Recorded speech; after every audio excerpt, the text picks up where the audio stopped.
मान होनानै बयजोंबो माने बेखौ मावफुंथों आरो बड'फानि जि मोनसे सिमां बे सिमांखौ जाफुंसार महर होनायाव जाहाथे साफ्रोमबो बर' हारिनि सुबुंफ्रा बेक्तिफ्रा जाहाथे खामानि मावो आं बेखौनो दिनैनि नैबे हाबाफारिनि गेजेरजों आं खावलायदों। फरायसा सान जों फालिबोबाय थादों।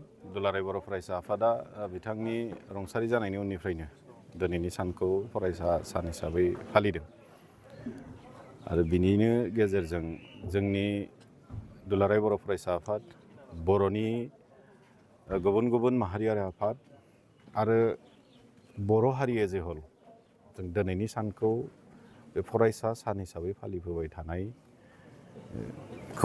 लानानै बड'फा उपेन्द्रनाथ ब्रह्मनि जि जोनोम सान बे 31 मार्चखौ दिनै 2023 मायथाइनिफ्राय आसामनिनो फरायसा सान हिसाबै दिनै फालिनो लाबाय। बे बर' हारिनि थाखाय मोनसे गेदेरथार एचिभमेन्ट। गुबुन गुबुन समाव माखासे मानसिफ्रा बड'फा उपेन्द्रनाथ ब्रह्मखौ गोबां खोथाफोर बुंदोंमोन। बिथांनि जिहेतु दुलाराय बर' फरायसा आफादनि आफादगिरि बिबान लानानै खामानि मावनाय समाव बर' हारिखौ जौगाखांहोनो, नासयजानाय, गादबनानै दोनजानायनिफ्राय उदां खालामनायनि जि मोनसे थांखिजों आरो बर' हारिनो मोनसे आलादा न'खर मोनसे सोरजिनायनि थांखिजों जि मोनसे आन्दलन बिथाङा जुरिबाय, बै समाव माखासे मानि थासारिफोर जानायखौ लानानै गुबुन गुबुन हारिनि गुबुन गुबुन माने खोलोबनि सुबुंफ्रा बिथांखौ खोब बेबायदि मोजां नोजोरजों नायनायखौ नुबोआखैमोन। नाथाय बर' हारिनि थाखाय खोब गोग्गानाय जे बड'फा उपेन्द्रनाथ ब्रह्मखौ बर'नि बिफा हिसाबै जों मान होनानै जे मोनसे खामानि जों मावबोबाय थानाय आरो बिथांनि जि सान्थौ सानस्रि, बिथांनि बर' हारि आरो आसामाव थानाय बा भारताव थानाय गुबुन गुबुन हारिफोरखौ लानानै जि मोनसे साननाय, बिथांनि जि फिल'सफि, बेफोर गासैखौ निस्सय जोंनि नांथाब नाजानाय दुलाराय बर' फरायसा आफादनि जेरैबो बिथिङाव बिथांनि आइडिय'लजि प्रिन्सिपालखौ बयनिबो सिगाङाव माने मोनसे मेसेज हिसाबै लाना थांनाय, बेफोरनि गेजेरजों निस्सय गुबुन गुबुन हारिफ्राबो गुबुन गुबुन खोलोबनि सुबुंफ्राबो दिनै बुजिदों आरो बेखौ खोब गोथौयै सानलायलायनानै बुजि मोननानै दिनै बिथांखौ बर'फोरनि बिफा होननानै बयबो मान होदों।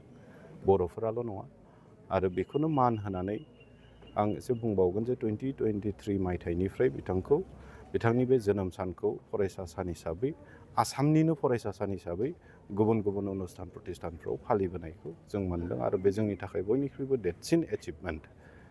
दा दिनै बे साननि गेजेरजों बा फरायसा साननि गेजेरजों जोंनि बर' हारिनि बा आसामनि भारतनि साफ्रोमबो इयुथ्सफोरखौ आं खावलायगोन जाहाथे जोंनि लाइमोनफोरा जाथिनि थाखाय, ओनसोलनि थाखाय खामानि मावनो आवगायबोयो आरो बिसेसकै जोंनि लाइमोनफोरखौ खावलायगोन जे समावनोखि बर' हारिया माने खोब गोदोसोनानै दङमोन, गुबुनजों नाख्रेबजानाय, नासयजानाय मोनसे अबस्थायाव दङमोन।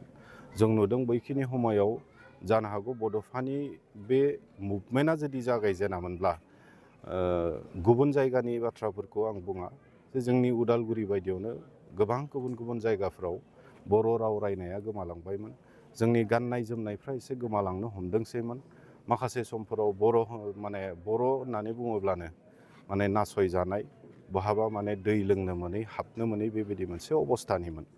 दा बेबायदि अबस्थाखाय गोबाङा गावबा गावनि टाइटेलफोरखौबो सोलायलायनो हमनाय बेबायदि मोनसे अबस्थामोन।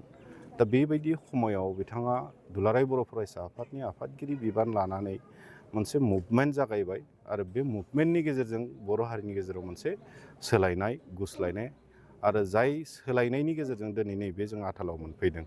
दा गतिके बर' हारि हिसाबै बिथाङा जोंनो माखासे माने आज्ञाफोरखौ जोंनो होना गालांदों, लामाखौ दिन्थिना होनानै गालांदों, माने माखासे ब्लु प्रिन्टखौ बर' हारिखौ जौगाखांहोनायनि, बुहुमनि मादाव मोनसे गेरेमसा हारि हिसाबै गायसननायनि आरो लोगोसे बर' हारिखौ बयजोंबो सिनायजानाय खालामनांगौनि थाखाय जिखिनि ब्लुप्रिन्ट बेखौ बिथाङा बानायनानै गालांदों।